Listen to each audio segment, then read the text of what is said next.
Hi folks, and welcome to my mini-lit presentation for Education 5103 with Dr. Robert Power. My name is Vicky Letourneau, and the topic of this presentation is components to consider for effective integration of technology in the classroom. Each year, schools are pressured to incorporate more technology into their buildings and get it into the hands of teachers and students. With technology now becoming a mainstream educational delivery system, significant attention needs to be paid into the instructional design of how to effectively integrate it into the classroom. In Nova Scotia, information technology outcomes are present in the curriculum of every grade level from primary to grade 12. Even in the earliest years of formal education, technological skills are included in the learner competencies of every core subject. One may wonder if technology integration at this level of learning is appropriate or how it correlates with the outcomes to be covered in the curriculum. A literature review shows that even in early childhood education, technology use in the classroom can have many benefits for both student engagement and student learning when implemented effectively. In addition, research shows that when technology is effectively integrated, it helps teachers create more interactive and inclusive learning environments, which can improve students' confidence, self-concepts, and attitudes toward learning. Despite some successes, there are many components that need to be considered and addressed for technology to be effectively integrated into the classroom. One of the biggest hurdles that needs to be addressed and remedied before planning even begins is beliefs and attitudes toward technology and how it fits into the classroom. Many people believe that kids spend too much time with technology and may not see it as a valuable educational tool. Many also indicate concerns with the amount of funds poured into acquiring expensive technology when they believe there is a lack of funds available for more inexpensive resources such as books and other non-digital hands-on resources. Also, technology budgets appear to be allocated mostly to hardware and software as opposed to professional development and support.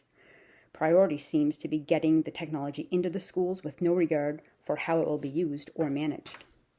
The inclusion of technology into the classroom without prior insight and discussion into the beliefs and attitudes of teachers and administrators will not be successful if they do not see it as a valuable addition to their teaching practice. Addressing beliefs and attitudes toward technology can promote a sense of ownership and empowerment. Armed with this mentality, administrators and teachers may initiate more action and responsibility for technology use in the classroom. Many administrators and teachers are changing their beliefs and attitudes to be more accepting of technology, but they are now asking how it can be effectively integrated into the classroom. Providing teachers with professional development will go a long way into the success of technology integration, and although there have been many attempts at providing PD, most of these focus on learning to use the technology itself and lack the pedagogical application of those skills to improve teaching and learning. Champa and Gallagher utilized a model to remedy this in their research, where they used the concept of technological, pedagogical, content knowledge, also known as the TPAC, as a framework for PD, as well as a gradual release of responsibility. This framework implies that for technology integration to be effective, teachers must engage with technology, pedagogy, and content simultaneously, and that skills and knowledge acquired during PD must be scaffolded where there is a gradual release of responsibility from the facilitator to the teacher. As a result of such a framework, this study found that teachers' comfort levels and confidence increased, which in turn improved the quality of technology integration efforts. Similar studies resulted in similar findings. Additionally, it was found that PD needs to be on-site, ongoing, just in time, and flexible, as well as consist of hands-on, individualized, teacher-centered instruction and training to complement teachers' prior knowledge and experiences and align with their current teaching practices. This means that funds and time for such PD needs to be built into the budget and schedule every year. Administrators are school leaders, and their expectations, encouragement, and support are key components to technology integration within the school. Even with this in place, administrators may lack a connection to the classroom, and so will need reinforcements to ensure staff get the support they need. On-site technology leaders are ideal in providing such support. When schools are not able to have access to such a resource, administrators may need to designate teacher tech leaders who can provide ongoing support through co-planning and co-teaching with a gradual release of responsibility and follow-up sessions.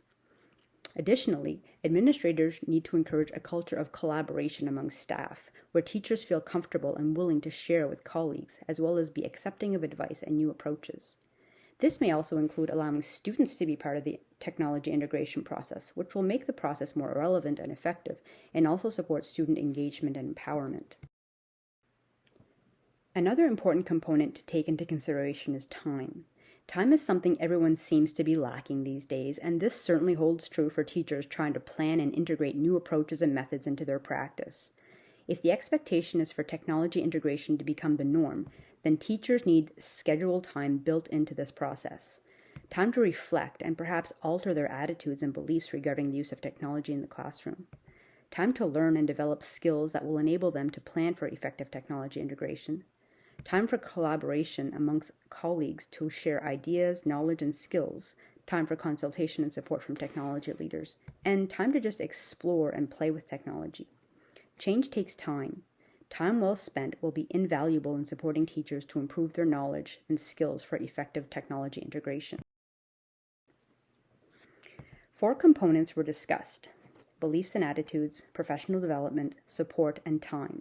These components are interconnected and each need to be acknowledged and planned for before quality, effective, and sustainable instructional design with technology can be successfully integrated into the classroom. While these important components of technology integration were identified here, others identified in research may also need to be considered, including access, funding, the digital divide, curriculum and assessment expectations, and student and their families' expectations and beliefs, to name a few.